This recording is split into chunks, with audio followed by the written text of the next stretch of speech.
So Godzilla Minus One just won the Oscar for Best Visual Effects on a budget of $10 million. How? This movie looks fantastic, and if I told you it cost as much as Quantumania or Indiana Jones, you would believe me. It looks great. It's a VFX heavy movie, but it cost as much as a Wyndham franchise or a senatorial campaign in Missouri. I googled things that cost $10 million. To really put the Godzilla budget into perspective, Marvel spent more than the entire budget of Godzilla Minus One on the Super Bowl trailer for Deadpool 3. Not to make the trailer.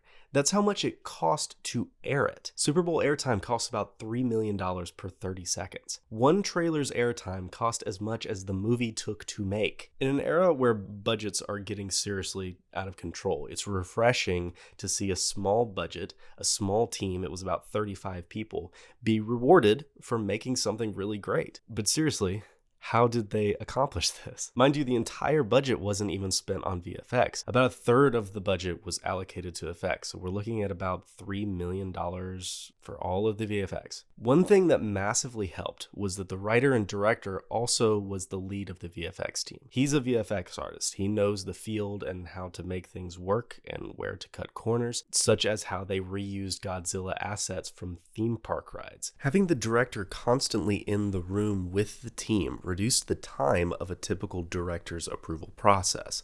It was a streamlined operation and thus reduced cost a lot. Another reason they were able to keep the cost down was that the team was in-house. It was an in-studio VFX team. And for a lot of Hollywood movies, they use third-party VFX houses, and there's nothing wrong with that, but it is much more expensive. And finally, a clear vision. The director knew exactly what he wanted, and so there wasn't a lot of waste on reshoots and rushed, reworked VFX shots. We see this in movies like Dune and Oppenheimer, and Wes Anderson and Bong Joon-ho famously storyboard every single shot of their movies before they even get started. When you know exactly what you want, you can make really tight schedules and eliminate any waste. You don't have to waste money on VFX artists remaking and then making again and then trashing the work that they've been working on when the guys above them change their minds and want Godzilla to be facing the other direction for some reason. Now, to be fair, a Marvel movie is never going to cost $10 million, but Godzilla Minus One is a great example of what can be accomplished with a clear vision once you start making the movie. The amount of reshoots and recuts and rewrites